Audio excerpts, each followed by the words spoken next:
Hai hai hai. Selamat datang kembali di channel Min Donghua. Kali ini kita akan melanjutkan cerita Donghua, Battle Troop di Heaven. Nggak pakai lama lagi, langsung aja kita ke ceritanya. Check it out. Jelas, dengan pertukaran komisi ini, Xiaoyan bisa mendapatkan metode untuk menghancurkan hati biru Nengyo dan Tianxun. Tentu saja, dengan cara ini, dalam pertempuran, Xiaoyan bisa mendapat banyak manfaat yang lebih baik lagi. Bagaimanapun sekarang, Xiaoyan terus berhasil menyempurnakan pil obat mujarab yang ditugaskan, sehingga posisi alkemis tingkat tinggi di sini pada dasarnya sudah dikonfirmasi oleh Xiaoyan. Jadi manfaat yang diperoleh Xiaoyan terus meningkat lagi. Jelas bagi Xiaoyan, bantuan semacam ini mungkin akan memiliki peran yang menentukan di saat-saat kritis. Tapi sebuah kata perintahkan yang dikeluarkan nomor 1 untuk membantu dunia kuno Dewa Iblis Abadi. Xiaoyan tidak bisa menahan keraguannya. Bagaimanapun memperbaiki penghalang pohon dunia tidaklah mudah. Meskipun Goyan juga memiliki kemampuan ini, tapi Xiaoyan juga tidak tahu berapa biaya yang akan dikeluarkan untuk memperbaiki penghalang pohon dunia. Tepat ketika Xiaoyan sedang berpikir, tiba-tiba suara nomor 1 keluar lagi. 9. Pembicaraan ini harus dirahasiakan dan hanya kita berdua yang tahu. Jika tidak ada yang ingin Anda tanyakan lagi, Anda bisa pergi.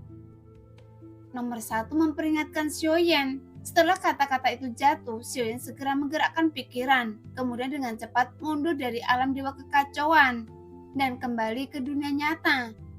Namun setelah Xiaoyan kembali, dia segera mengirimkan 3 obat mujarab ke dalam ruang token batu giok khusus alam dewa kekacauan. Kemudian Xiaoyan juga menemukan sebuah belati yang diberikan nomor 2 kepada Xiaoyan dan masih tergantung di dalamnya. Meskipun Xiaoyan masih tidak mengkhawatirkan tempat penyimpanan ini, tetapi Xiaoyan juga tidak berniat menggunakannya ruang penyimpanan dalam token batu giok ini. Bagaimanapun, token batu giok ini berbeda dengan ruang cincin penyimpanan. Karena token batu giok ini memiliki ruang yang terhubung dengan dimensi berbeda. Oleh karena itu, seseorang bisa mendapatkannya dan langsung menukarnya dengan semua orang di alam dewa kekacauan. Namun jika diperhatikan dari apa yang dikatakan nomor 2, sepertinya dia terlihat sangat peduli dengan dunia. Bahkan saat pertemuan tersebut berlangsung, dia masih bisa memperingatkan semua orang tentang apa yang terjadi di dunia, sehingga meninggalkan kesan di hati Xiaoyan. Meskipun Xiaoyan tidak terlalu peduli apa yang dikatakan nomor 2 atau nomor 6, lagi pula Xiaoyan tidak mengenalnya. Bagaimanapun apa yang mereka katakan tidak dapat dipercaya sepenuhnya. Jadi kunci dari masalah ini adalah Xiaoyan harus menyembunyikan identitas dengan baik, dan itulah satu-satunya cara untuk bertahan hidup. Meskipun Xiaoyan telah menerima informasi nyata dari sebuah sumber yang terpercaya saat ini tentang identitas nomor 6 yang bernama Qiansu, yang merupakan monster tua dari dunia Taisu. Meskipun dia bukan Raja Taisu yang ingin dihancurkan Xiaoyan sekarang. Tetapi karena nomor 6 sangat kuat, meski para dewa Taisu ini tidak sekuat monster tua Qiansu. Tetapi seharusnya mereka tidak jauh lebih lemah. Setelah Xiaoyan tertegun beberapa lama, Xiaoyan juga melihat resep obat dan bahan obat yang dikirimkan oleh nomor 1, yang dipercaya oleh beberapa orang dari alam dewa kekacauan untuk dimurnikan. Segera Xiaoyan mengeluarkan resep obat dan bahan obat dari ruang token batu giok tersebut. Kemudian Xiaoyan juga melakukan pemeriksaan mendetail, karena ada puluhan ribu tanaman obat, buah-buahan langka dan eksotis yang tak terhitung jumlahnya. Bahkan ada lebih banyak lagi yang dikemas dalam botol giok dan kotak es hitam yang tidak dapat dikesampingkan. Apakah di dalam benda-benda ini ada sesuatu yang bisa mengunci posisi saya? Xiaoyan bergumam perlahan. Segera Xiaoyan memeriksa benda-benda di depannya satu demi satu dengan hati-hati. Jelas Xiaoyan juga tidak terburu-buru. Namun setelah dia memeriksanya, Xiaoyan tidak menemukan hal yang mencurigakan apapun. Pada saat ini, sepotong kayu mati biasa muncul di tangan Xiaoyan, tapi ada nafas jiwa kuat yang keluar darinya. Merasakan itu, Xiaoyan sedikit mengernyit, karena aromanya tidak seperti yang dimiliki oleh bahan obat pada umumnya. Bahkan nafas jiwa yang dipancarkan darinya sangat terasa aneh, yang membuat Xiaoyan semakin tercengang. Karena Xiaoyan tidak bisa terus menyimpannya di dalam batu giok khusus ini. Tapi jika nafas jiwa ini menyebar, maka akan sulit bagi Xiaoyan untuk menekannya. Meskipun Xiaoyan bisa mengirimnya ke dalam pagoda kekosongan roh dengan mulus, sehingga pagoda kekosongan roh ini bisa menghalangi nafas jiwa yang menyebar.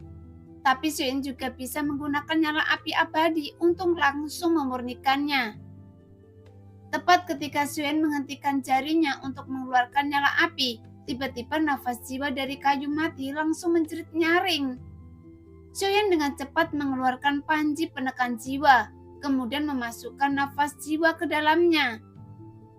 Sial, memang ada yang salah dengan nafas jiwa ini, dan ini adalah bahan obat yang diberikan oleh nomor 7. Jika demikian, seharusnya jiwa ini ditanam oleh nomor 7. Xiaoyan mendengus dingin, kemudian dia menyipitkan matanya sedikit. Sebenarnya apa yang dipikirkan nomor 7? Sepertinya orang ini tidak sederhana kelihatannya. Sehingga dia berani mengirimkan jiwa yang tidak bisa dijelaskan ini. Tepat ketika Xiaoyan sedang memikirkan masalah ini, tiba-tiba sebuah suara terdengar dari panji penekan jiwa. Yang mulia, apakah Anda ingin saya kehilangan muka sekarang? Ye Tian meraung dengan penuh ketidakpuasan karena Xiaoyan memasukkan jiwa lain ke dalam ruang panji penekan jiwa. Mendengar itu, Xiaoyan segera menggerakkan pikirannya untuk memberikan tekanan yang kuat pada Ye Tian dalam panji penekan jiwa. Sehingga kekuatan penekan jiwa yang kuat langsung menutupi langit dalam ruang tersebut. Apakah dengan cara ini membuat Anda cukup tidak nyaman? Xiaoyan berteriak dengan suara dingin, karena meskipun Ye Tian telah ditekan untuk waktu yang lama, tetapi sepertinya dia belum memiliki niat untuk menyerah pada Xiaoyan. Karena Anda memilih untuk tidak menyerah, maka saya tidak perlu bersikap sopan. Xiaoyan mencibir dengan dingin. Yang mulia, sebaiknya Anda jangan terlalu gila, karena Anda terus membiarkan saya seperti ini. Maka jika saya memiliki kesempatan keluar dari sini, saya pasti akan mengubah Anda menjadi babi panggang.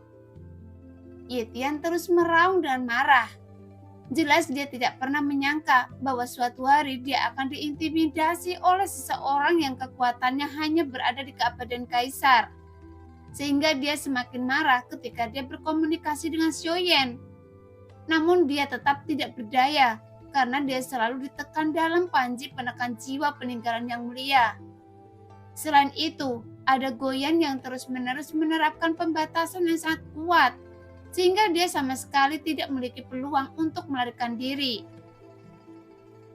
Tidak masalah jika Anda tidak mau menyerah, tapi jangan berpikir karena yang mulia tidak dapat memusnahkan Anda.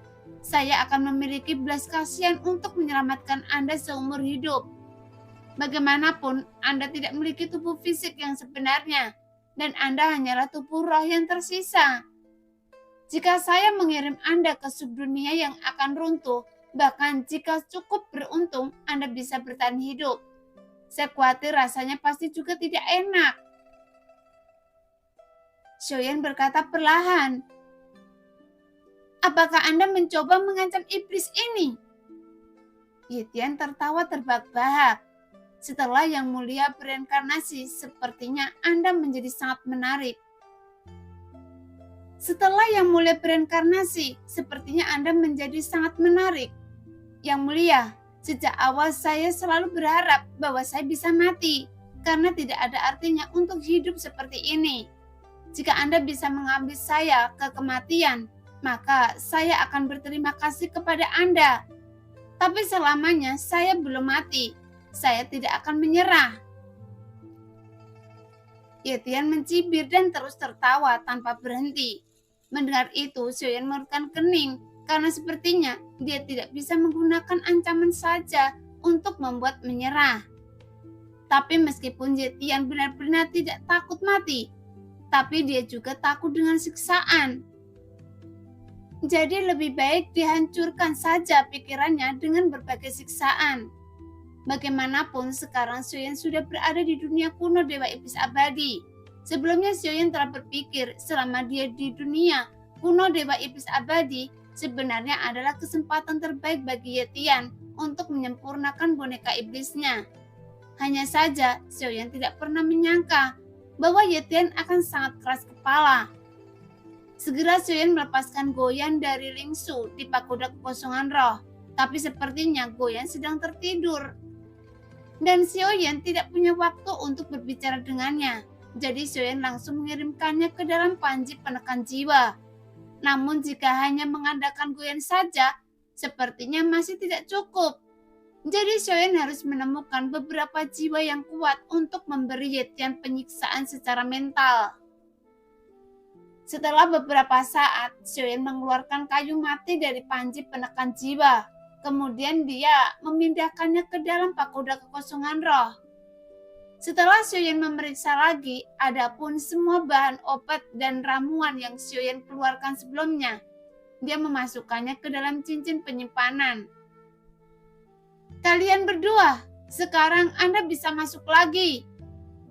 Xiaoyan berteriak dengan keras. Pada saat ini di luar gua, Jin Doming dan Zhonggu tidak berani pergi kemanapun. Setelah keduanya mendengar panggilan Xiaoyan, keduanya langsung bergegas memasuki gua. Segera Xiaoyan berdiri perlahan, kemudian dia berjalan menuju luar gua. Sekarang sudah waktunya untuk pergi ke aula orang suci. Xiaoyan berkata perlahan. Mendengar itu, Zhonggu tidak berani mengabaikannya, dan dengan cepat dia berjalan ke depan untuk berpura-pura menjadi tuan lagi. Meskipun sebenarnya dia hanyalah boneka Xiaoyan, setelah mereka keluar dari gua, Xiaoyan melihat sekeliling, kemudian dia samar-samar dapat melihat aula budak dewa di udara. Sehingga Xiaoyan tidak bisa tidak menahan diri untuk bertanya-tanya. Apakah mungkin semua orang suci di alam Dewa Iblis Abadi ini benar-benar dapat mengubah Ningyo dan Tianxun menjadi budak dewa? Tepat ketika Xiaoyan dan yang lainnya baru saja keluar dari gua, tiba-tiba ada sosok yang datang dengan cepat ke arahnya. Dan sosok yang datang juga memiliki tanda budak di lehernya, yang menunjukkan sosok ini juga merupakan budak dewa. Setelah budak dewa ini mendekat, dia langsung menuju Xiaoyan dan yang lainnya. Kemudian dia berhenti di depan Zhonggu dan menangkupkan tinjunya dengan hormat. Kemudian budak dewa ini mengangkat tangannya dan mengeluarkan token Gyo. Zhonggu, tuan saya mengundang Anda untuk pergi ke arena budak dewa Asura. Budak dewa itu berbicara yang membuat Zhonggu sedikit terkejut. Setelah menyerahkan token Gyo dan menyampaikan pesan, budak dewa itu segera berbalik dan pergi. Tepat ketika Zhonggu mendengar arena budak Asura, wajah Zhonggu berubah menjadi pucat. Senior, sekarang apa yang harus kita lakukan? Karena berita ini sangat buruk. Karena aula budak dewa Asura memiliki hak pada budak dewa untuk berpartisipasi dalam kompetisi persaingan antara dewa dan budak. Dalam kompetisi ini, salah satu pihak bisa membunuh atau mengampuni nyawa pesaingnya. Namun setelah mengalahkannya, yang paling penting dalam kompetisi ini adalah pemenang yang bisa mendapatkan budak dewa lawan. Zhonggu berkata dan menjelaskan dengan ekspresi yang sangat serius. Nah, demikianlah cerita hari ini. Terima kasih yang sudah menonton video Min Earth sampai selesai. Sampai jumpa di video selanjutnya. Bye-bye.